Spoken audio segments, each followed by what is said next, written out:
নারায়ণগঞ্জের 7 মার্ডার, যে নির্মমতায় স্তব্ধ হয়ে পড়ে গোটা দেশ।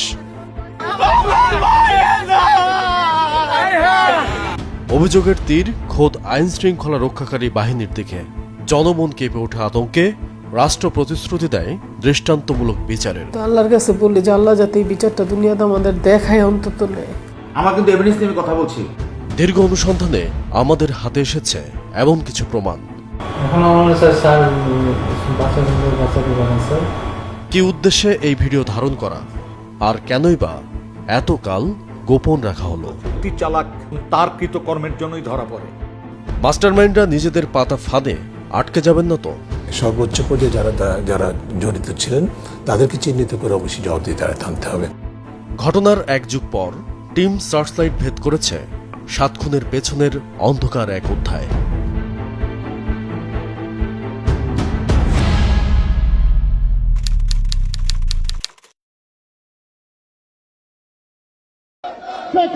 সরকার 2009 থেকে 24, 1.5 দশক শেখ হাসিনার একক রাজত্ব।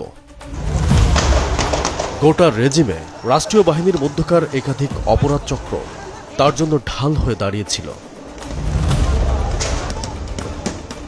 সিনেমার খল অভিনেতাকে হার মানাতে সক্ষম এই ব্যক্তি বাংলাদেশ সেনাবাহিনীর অব্যাহতিপ্রাপ্ত মেজর জেনারেল জিয়াউল আহসান, ছদ্মনাম তপু, আর বাহিনীতে পরিচিতি জিয়া নামে। 24 জুলাই অভ্যুত্থানের পর থেকে যিনি কারাবন্দী। জিয়াউল আহসান 1991 সালে বাংলাদেশ সেনাবাহিনীতে কমিশন প্রাপ্ত হন। সাহস, ক্ষিপ্রতা এবং বুদ্ধিমত্তার কারণে চাকরিতে যোগদানের পর দ্রুত সফলতার সিঁড়ি খুঁজে পান। ক্যারিয়ারের বেশিরভাগ সময় কাজ করেছেন বাহিনীর বাইরে, কখনো র্যাব, কখনো ডিজিএফআই, আবার কখনো এনটিএমসির শীর্ষ পদে।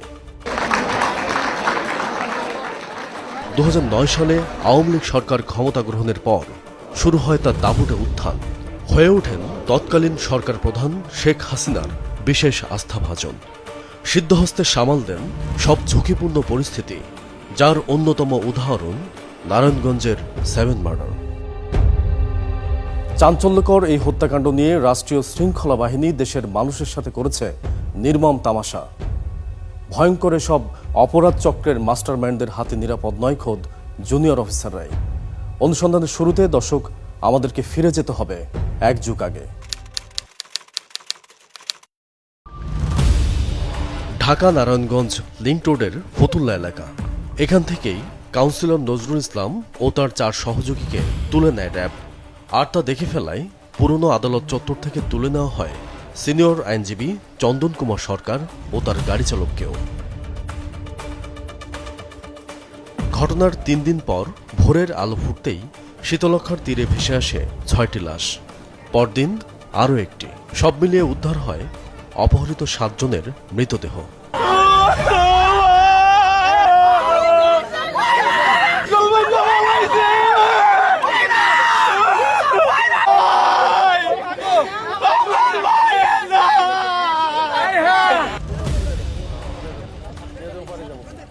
এই ঘটনায় 2টি মামলা হলেও প্রথমে র্যাব সংশ্লিষ্টতার বিষয়টি অজানা ছিল। পরে নজরুলের শ্বশুর শহীদুল ইসলাম অভিযোগ করেন 6 কোটি টাকার বিনিময়ে র্যাব 11-র কিছু বিপদগামী সদস্য এই ঘটনা ঘটিয়েছেন। র্যাবের 11 সিউ 6 কোটি টাকা পাইছে নূর হোসেন থেকে। ঘটনা নাটকীয় মোড় নেয়। উচ্চ আদালতের নির্দেশে 17 মে গ্রেপ্তার হন র্যাব 11-র commanding officer lieutenant colonel Tariq Sayeed ও মেজর আরিফ হোসেন। পরদিন গ্রেপ্তার হন লেফটেন্যান্ট কমান্ডার MM রানা। তবে পালিয়ে যান প্রধান অভিযুক্ত তৎকালীন স্থানীয় কাউন্সিলর নূর হোসেন। এমনকি মামলা থেকে বাঁচতে আকুতি জানান নারায়ণগঞ্জের গডফাদার শামীম ওসমানের কাছে। ভাই আপনার মামলা ভাই জীবন আপনার দিয়ে দেবো ভাই, আমি আপনার অনেক ভালোবাসি ভাই। আরে তুমি এত চিন্তা করো না, সময় দাও, আসছি। ভাই আমি আবারও আমার অনেক ভুল আছে ভাই, এদিকে আমার মাফ করেন ভাই।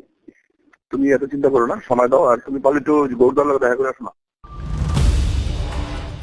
যদিও শেষ রক্ষা হয়নি, কলকাতা থেকে ফিরিয়ে আনা হয় নূর হোসেনকে। 7 মার্ডার নিয়ে র্যাব যে তৎপরতা দেখিয়েছে তার পেছনে ভিন্ন একটি চিত্র রয়েছে। অনুসন্ধান বলছে সিনিয়র অফিসাররা নিজেদের অপরাধ ঢাকতে মরিয়া ছিলেন, অনেক ক্ষেত্রে সফল হয়েছেন। সেসব অপরাধীদের পরিচয় ও ভূমিকা নিয়ে ফিরছি একটি বিরতির পর।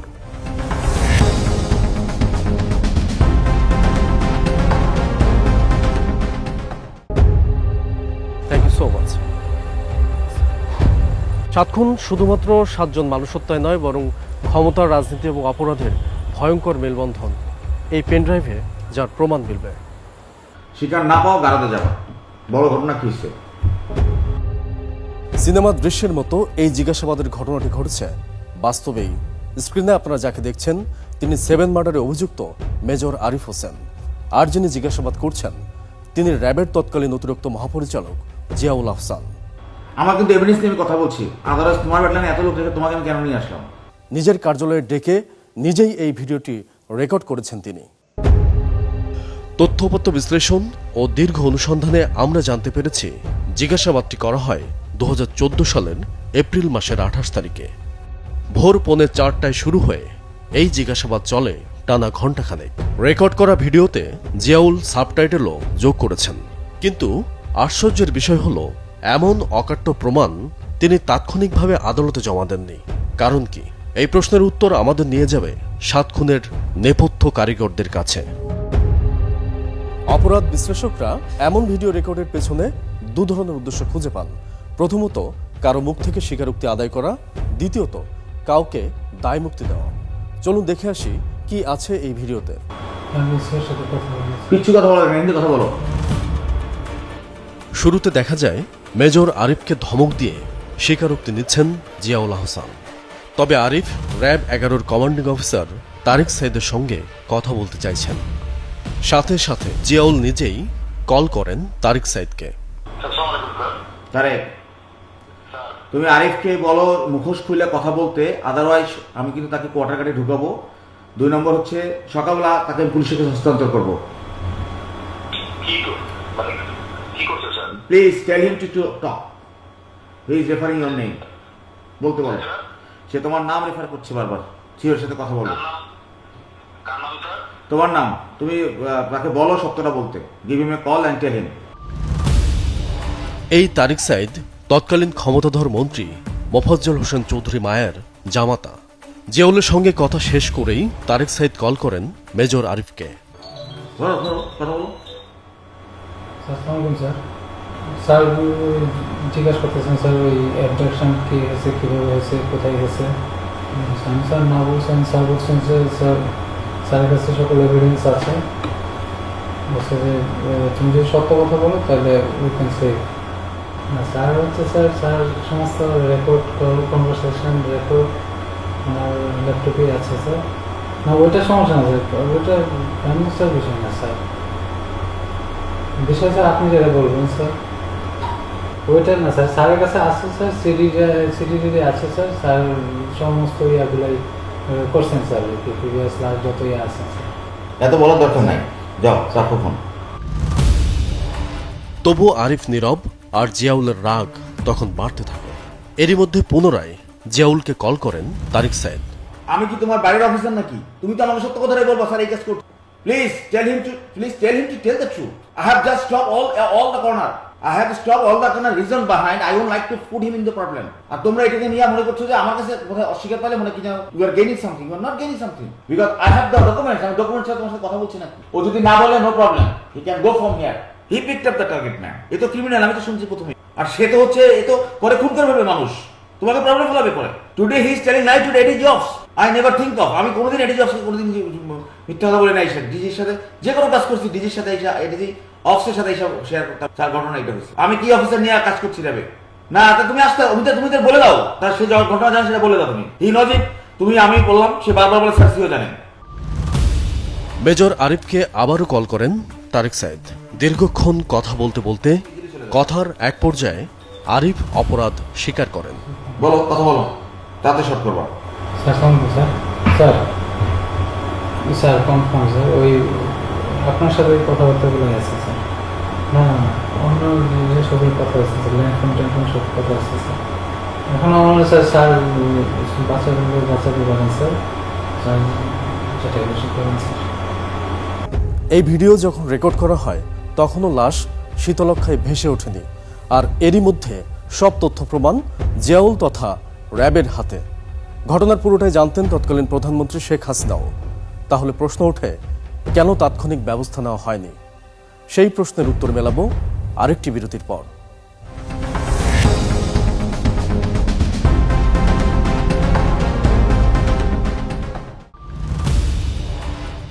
জানা যায়, পরিকল্পনার বাইরে যখনই কিছু ঘটে যেত তখনই নিজেদেরকে বাঁচাতে দায় চাপানো হতো অন্যের কাঁধে, আর সেই ফাঁদে পড়তেন তার অপরাধের সহযোগীরাই। জিজ্ঞাসাবাদের কিছু অংশে আবারও নজর দেয়া যাক। জিয়াউল উদ্দেশ্যমূলকভাবে কয়েকবার নিজেকে ভালো অফিসার হিসেবে উপস্থাপন করতে চেয়েছেন, যদিও বাস্তবতা তার একেবারেই উল্টো। Today he is telling lie to Eddie Jobs. I never think of. আমি কোনোদিন এডি জবসকে কোনোদিন মিথ্যা কথা বলে নাই। ডিজির সাথে যে কোনো কাজ করছি, ডিজির সাথে এডি অফিসের সাথে এইসব শেয়ার করতাম। তার ঘটনা এটা হয়েছে। আমি কি অফিসার নিয়ে কাজ করছি র্যাবে? না, তা তুমি আসতে তুমি বলে দাও, তার সে ঘটনা জানে সেটা বলে দাও তুমি। হি নজ ইট। তুমি আমি বললাম, সে বারবার বলে সার্সিও জানে। অর্থাৎ মেজর আরিফ বলছেন তারিক সাইদ সব জানেন, কিন্তু তারিক সাইদকে প্রশ্ন না করে জিয়াউল সরাসরি আরিফের মুখ থেকেই ঘটনা শুনতে চাইছেন। একই সাথে তারিক সাইদকেও রাখছেন নিরাপদে। He picked up the target man. এ তো ক্রিমিনাল, আমি তো শুনছি প্রথমে। আর সে তো হচ্ছে, এ তো পরে খুন করে ফেলবে মানুষ, তোমাকে প্রবলেম ফেলাবে পরে। তবে চতুর আরিফ কথার কৌশলে পেঁচিয়ে নিয়েছেন তারিক সাইদকেও। স্যার কনফার্ম স্যার, ওই আপনার সাথে কথাবার্তাগুলো আছে স্যার। না অন্য যে সবই কথা আছে স্যার, ল্যান্ড টেনশন সব কথা আছে স্যার। কিছু শোনাইলেন না কিছু? অনুসন্ধান বলছে এসব রেকর্ডকে হাতিয়ার বানিয়ে জিয়াউল ব্ল্যাকমেল করতেন তার অপরাধের সহযোগীদের। সম্প্রতি আন্তর্জাতিক অপরাধ ট্রাইব্যুনালে 7 খুনের প্রসঙ্গটি চলে আসায় এতে জড়িয়ে যেতে পারেন জিয়াউল আহসান। আর এতে ভীত হয়ে এই ভিডিওকে তিনি রক্ষা কবচ হিসেবে ব্যবহার করতে চাইছেন। আমরা এ বিষয়ে কথা বলেছি অন্তর্বর্তী সরকার গঠিত গুম সংক্রান্ত তদন্ত কমিশনের সদস্য নূর খানের সাথে। একটা পর্যায় পর্যন্ত ইনভেস্টিগেশন দেখেছি খুব সুন্দরভাবে হয়েছে, অর্থাৎ মাঠে যারা এই কাজগুলি ইমপ্লিমেন্ট করেছিল। কিন্তু এর উপরে কেন জানি আর ইনভেস্টিগেশনটা পরিচালিত হয়নি, শুধু জিয়াউল হাসানের জিজ্ঞাসাবাদ করেই শেষ করে দেওয়া হয়েছে। 7 খুনের ব্যাপারে বিচার হয়ে গেল, এই ভিডিও ক্লিপসগুলি কিন্তু তখন প্রদর্শিত হয়নি। এখন যখন তারা অন্য মামলায় বা অন্যান্য অভিযোগ তাদের বিরুদ্ধে আসছে, তখন ওই অভিযোগগুলিকে দুর্বল করবার জন্য এই ধরনের প্রচেষ্টা নিতেই পারে। একটা জিনিস মনে রাখবেন, অতি চালাক কিন্তু কোনো এক সময় ধরা পড়ে যায়, এবং তার কৃতকর্মের জন্যই ধরা পড়ে।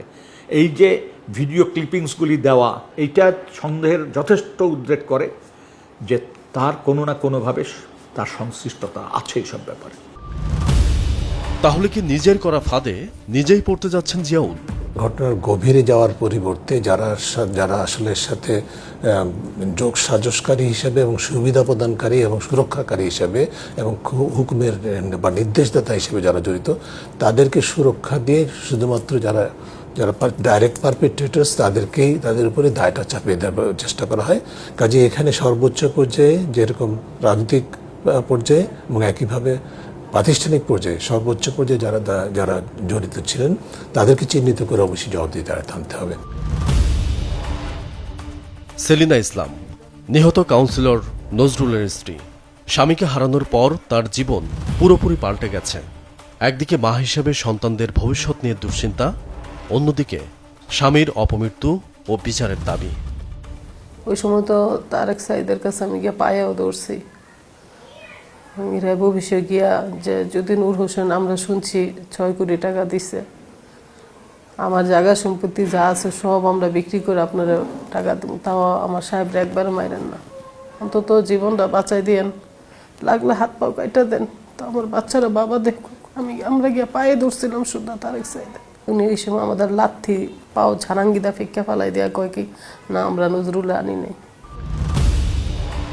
সেলিনা মনে করেন 24-এর অভ্যুত্থানের আগের বাংলাদেশ আর পরের বাংলাদেশে বিস্তর ফারাক। তাই এই ঘটনার নেপথ্য নায়কদেরও বিচারের মুখোমুখি করা জরুরি। বেগমজি আসছিল এবং উনি বলছিল যে আমরা যদি সরকার ক্ষমতায় আসি প্রথম বিচার তোমাদেরটা আমরা করব। এখন ওনার ছেলে যদি মার ওয়াদা রাখে। দর্শক, সুনির্দিষ্ট কোনো তথ্য, পরামর্শ কিংবা অভিযোগ থাকলে যোগাযোগ করতে পারেন স্ক্রিনে দেখানো নাম্বারে, জানাতে পারেন সামাজিক যোগাযোগ মাধ্যমেও। আপনার দেওয়া তথ্যে সমাজের রন্ধ্রে রন্ধ্রে ঘাপটি মেরে থাকা জমাট অন্ধকারে আলো ফেলবে টিম সার্চলাইট। অনুসন্ধানের আলো হাতে দেখা হবে অন্ধকার পথে।